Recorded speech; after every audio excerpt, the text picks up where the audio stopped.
Morning, everybody. How you doing? Welcome back to the Spurs Talk Show. I'm Sean Butler. Bugsy's up in front. It's Bank Holiday Monday. I hope you're all happy and healthy doing the things that you love with those that you love doing them with. Please do me a favour, smash the like button for me, smash the subscribe if you haven't already, hit the notification bell and drop a comment. This is episode 204 of Tottenham Walks and it's Bank Holiday Monday. I hope you are all enjoying yourselves. Guys, listen, I don't want to talk too much about the Crystal Palace game. It's done. I do need to lean into it for a moment though, because what I want to do is take some of the learnings from that game, tactically, when it comes to the formation, when it comes to the strategy that Ryan Mason implemented, and then see if we can utilise those as a concept for thinking ahead to what a formation that Tottenham could be utilising next season would look like under a certain Julian Nagelsmann. So, before I get into it, I do want to shout out and say well done to Ryan Mason. I like managers that are brave, that have the courage of their convictions, and that experiment. There was very little left to play for, I think, in the season. Maybe there's still the Europa League outside chance. And then whether the Conference League is something you're interested in or not is a subjective choice. But for me, no better time with Emerson Royal back from injury and Ben Davies back from injury, a chance to experiment, and that's exactly what Ryan Mason did. I'm still not entirely convinced whether it was a back three or a back four. We were discussing it on the pump-up show on We Are Tottenham TV when the team first came out. We were discussing it during the game on the Irish Hotspur, and I've seen lots of channels still debating it after the game. Was it a back three or was it a back four? I don't think it really matters. You could make the argument that Ryan Mason shifted Royal into the middle of a back three and utilised Emerson Royal as a right-sided centre-back, and Porro remained as a wing-back. You could make the argument that it was a back four with Longley and Romero in the middle, Ben Davies on the left, and Emerson Royal on the right. And above that, it was either a 4-4-2 or a 4-2-3-1, or however you want to think of it. Again, it doesn't really matter. What I've got is the average positions over the 90, and I still don't think it's entirely clear. It probably looks more like a 3-4-3 when you look at the average positions. But the takeaway from it is that what Ryan Mason really looked to do was to add a sixth man to the press and to squeeze the game into the middle third of the pitch, which allowed for the press to work far better, with Fraser Foster's ability to distribute the ball far more effective than Hugo Lloris's. It was easier to retain the ball, it was easier to dispossess Crystal Palace, and then to build from the middle. What you can also see if you look at this average positions is that Ollie Skip, as the six, actually had a lower average position closer to the centre-backs than either Ben Davies, whether he was playing left back or left wing back, or Pedro Porro, who was playing either right midfielder or right wing back. And that reminded me, guys, a hell of a lot of the formation that Nagelsmann used to play at Bayern Munich. And if you go back and look at any of the formations on paper of Nagelsmann at the start of this season or last season at Munich, it would suggest that they played a 4-2-2-2 or some distorted 4-4-2 or 4-2-3-1. But in reality, again, when you look at the average positions over the 90, and considering that Munich had generally a lot of the possession because of the standard of their players versus the general calibre of the competition week in, week out, it was a clearer explanation of their average positions. It wasn't a back four, it was more of a 3-1-5-1. And I'll use the back four as an example of Alphonso Davies at left back, and then De Ligt, Upamecano and Pavard. Just for example, back on the right back spot, they had a variety of different guys playing at right back, and sometimes Pavard would play as a centre back, but just use those four as an example. What you'd actually find is that Alphonso Davies was far more offensive minded. He would be playing almost more as a left winger or a left wing forward sometimes when you looked at the average position.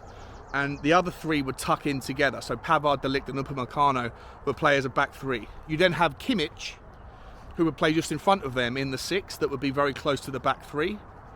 Then you'd have someone like Sabitzer in front of them. And then you'd have Sabitzer as kind of like the eight. The other four around them would be Musiala in the middle as an attacking midfielder, Leroy Sané on the right, Alphonso Davies and Sadio Mane, and Thomas Muller up front. And that kind of 3-1-5-1 system with a little bit of distortion was very effective to have on the ball possession high up, and when they lost the ball they could press incredibly well, incredibly effectively, and regather possession. Very, very nuanced tactics. And it leads me to think, when you see Ryan Mason experiment the way he did yesterday, could we do something similar next season with the impending arrival of Udinese's Destiny Udogie, and with a fully fit squad that includes, say, Ben Davies, Emerson Royal and Porro, the options around that kind of utilising a 3-1-4-2 or a 3-2-4-1 system, however you want to do it, it could look very similar, but you could have the option of doing it on both sides. Tottenham next season could have Romero in the middle. We'll continue with Longley for the example, but let's hope we go and get a monster left-footed centre-back like a Laporte to sit in next to him and offer that leadership. Or if we go and get both in Bremer and Laporte, for example, or any of the other players we've spoken about, Ndicka, or Hincapia, whoever to play next to Romero. You could have Emerson Royal tucking in as the right-sided centre-back, Romero in the middle, Laporte or Hincapia insert left-sided centre-back there, and then give Udogie the freedom to move forward, because he is the left-sided version of Pedro Porro as far as we're aware. Very good offensively, not so brilliant defensively, and that gives you options but also risks. You could then have a monster number 6 to be sat in front. We're going to use Skippy for the example, but in an ideal world we go and get someone better than that. And to be entirely honest, guys, whilst I've mentioned Ugarte and Palhinha as my two favourites for that role in the summer, both of those are going to come with super high price tags. And when you think about the amount of disruption to the team and how much money there may or may not be to go around, we might have to lower our standards a little bit, unfortunately, to get someone who's not going to cost 50 or 60 million or 70 million like Ugarte might. And today's rumours are that an old name that we're very familiar with in the Tottenham transfer news department, Frank Kessie, is back being linked with Tottenham. Barcelona may need to make room in their squad. They're financially still burdened with various difficulties, and that Kessie might be available for 25 million quid. I'd hope that he'd want to come to Tottenham. He's not necessarily a defensive midfielder. He's more of an 8. He does get forward and score goals, but you'd say that he's definitely more defensive minded than he is a creative player. But he's super physical, super aggressive player, and if you can't go and get a Palhinha or a Ugarte, someone like Frank Kessie could sit in that number 6 and protect Romero, the left-sided centre-back, and then Emerson Royal, to allow Udogie to pop forward and participate alongside Sonny and Decky or Porro and Kane and hopefully Bentancur and whoever else. But whilst Bayern Munich only had the option to do that on the left, we actually could have the option to do that on the right as well. We know that Ben Davies can play on the left side of a centre-back or left-back, and actually at times can play as a left wing-back as well. And so he's a utility player that could be put to work and should absolutely remain at the club next season. In a world where we get that Laporte or we get a Gleison Bremer in, you could also have the situation where Pedro Porro is given the role that Alphonso Davies usually takes on at Bayern Munich. Allow him to push right up forward on the right-hand side, and then have Romero, Laporte and Ben Davies, or Romero, Bremer and Ben Davies coming in to offer that kind of resilience in the back three, but twist it on the right-hand side. We saw yesterday how comfortable Pedro Porro was with that more offensive allotment of space. He wasn't asked to do so much defensive work. He was allowed to get far further forward. Whether he was playing as a right wing back or as a right midfielder, again, fluid, dynamic, positional play. But he had that space to get into, and the one thing we've learnt from him recently is when he's got the ball, his ability to whip the ball into dangerous areas is second to none. He can put it on a sixpence, and that is something to be very excited about, especially if you do take on that kind of more aggressive, more advanced 3-1-5-1 system that Bayern Munich plays, that would allow for people like Harry Kane or Richarlison or whoever to get into the box and be there for headed goals like Thomas Müller does so effectively for Bayern Munich.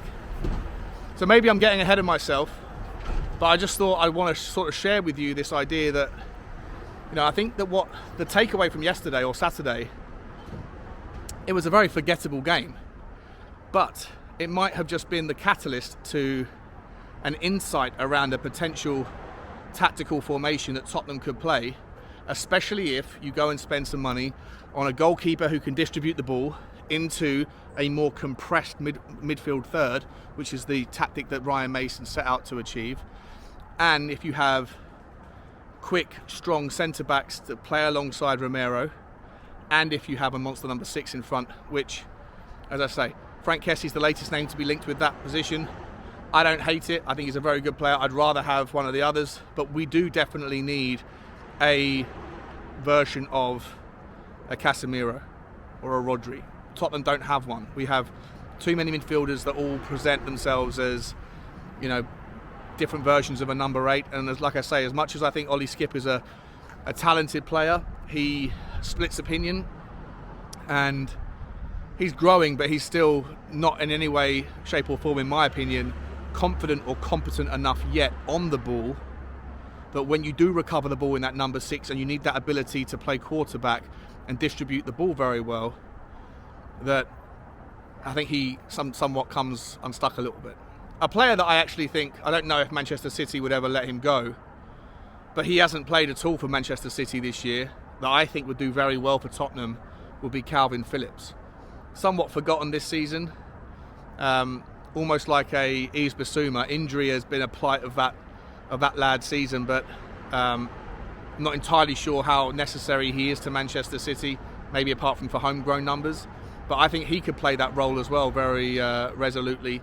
A good number 6 that can offer strength and engine across the pitch defensively, but also the ability to ping a pass when the breakdowns happen.